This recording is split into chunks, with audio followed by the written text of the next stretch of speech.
I just finished streaming South of Midnight and I have completed the whole game in almost 9 hours. And I will put this video as a review, or it's more of a rant than a review.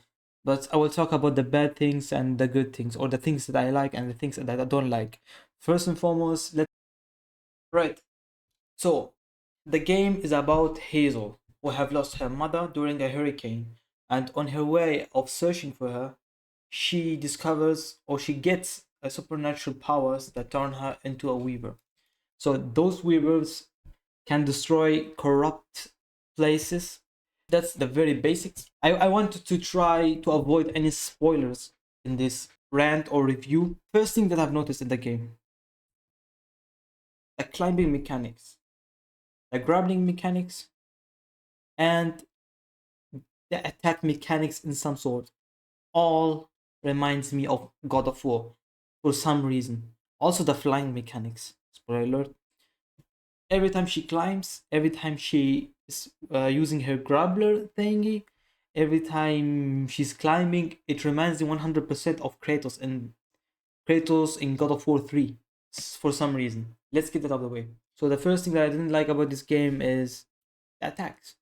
You only have one melee attack, and it's left click. Yes, whole time left click, left click, left click. You have nothing to do than left click and dodge. For me, I have this button as dodge. So left click and dodge. You have also 3 or 4 more abilities, but you can use every 5 or 10 seconds, depending how much you left them up. But it's lacking. It's pretty much lacking. All you can do is left click, dodge, jump. That's it. The other abilities you can use every 5 or 10 seconds. They're still 50-50. The enemies, they are pretty easy. Like, I've played the game on adventure mode, which is the second hardest mode. And okay, there's sometimes where I've died once or maybe twice, but generally speaking, if you play and in your mind you don't want to die, you won't die. Like, generally speaking, you won't be able to die because they are too easy. And on the easier difficulties, they are too easy. On the hard difficulties, they are not even that hard. And they have only 1 or 2 attacks, no 2 attacks. Every enemy has 2 attacks. Another thing about the enemies, while playing, I realized that I hated the fights for some reason. Like, every time I got into a fight, I just didn't like it. I wasn't excited. Like, when I play God of War, when I play any other game, like, every time I get God of War in my mind, I don't know why. But every time, for example, I play other game like, yeah, let's take on God of War. I'm excited. Even though the same types of enemies are appearing every time, I'm still having fun. I'm still excited for some reason. But in this game, every time I get a fight, I'm just yawning and I'm just ranting. I don't want to fight them. Just make me finish the game for some reason. Until now, the most exciting thing about every game is the boss fight. And I was pretty disappointed. Very much disappointed. The first boss came pretty late for me because I'm used to fight bosses at the very beginning usually, but now in this game it came pretty late. I believe 2 or 3 hours into the game, yeah. And there is only 3 bosses, maybe 4 if I'm mistaken, but as I remember, there were only 3. So what I hate about it, not only because there is only 3, but I also hate the amount of attacks they have.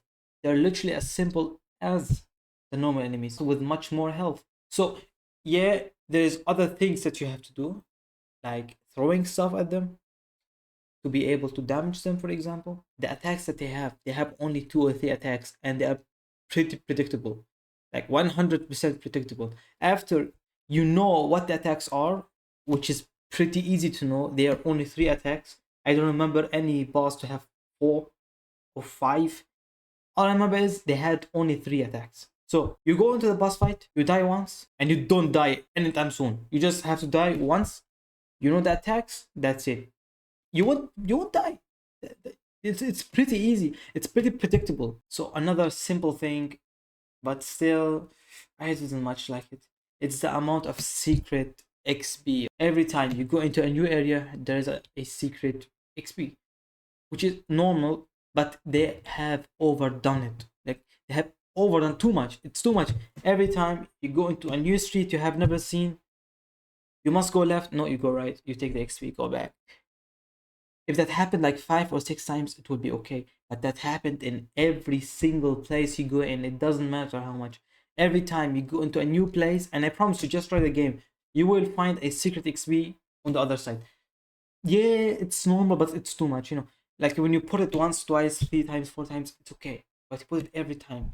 I would rather them to give us the XP when we attack and kill enemies than go to explore some place. It's not even explore, like there's nothing really to explore. It's a linear story. So it doesn't make really sense to me to have this hidden XP for just the sake of it. So after done ranting, let's start with the good things. What did I like the most? The best thing in that game, I would say, is the music. The music claps. The music claps. It's very well. The music's very well made and it fits the thing that you're doing. In the beginning, spoiler alert, one, two, three. When you want to save Benji, you go Benji or the BG was his name. I don't know. Like when you are climbing on the tree, there's this music about him with his brother, and it claps. It's very well made, to be honest. It's not the only one. There's other only soundtracks which is also copyright free. I've heard on Twitter or X. Their claps, they're very well made, and maybe the best thing about this game. Secondly, we have the visual. I like the visuals, and it has also a very distinguished visual and cutscenes, which maybe this is the only thing that I will remember after the music from now on, because as I said, the game's pretty forgettable, to be honest. So for me, the best thing after the music is the doll of her. I don't know what he's called. What's his name? So apparently the doll's name is Croton or something. He's pretty adorable, like especially, spoiler alert, one, two, three. Especially after they hit the ground when Hazel's grandmother pushed her away from the hill and they hit the ground. I found it very adorable when he tried to protect her. It's very cute, to be honest. Oh, I just remembered to add on the things that I really really hate. It's her fucking grandmother. Like she should have been dead. Somebody should have killed her. I really hate that she stayed alive and now she's trapped in that illusion of that guy. I forgot his name. But it's really disappointed because she's a piece of shit. Like she's a literal piece of shit. She done all of that, spoiler alert, for a dead child. But I believe that's pretty much it. There's nothing else to add on. It's pretty much mediocre, forgettable experience for the cost of $40 and the gameplay of 9 hours. I streamed the game for like 9 hours straight, and to be honest, the last 3 hours or 2 hours, I was so done with the game.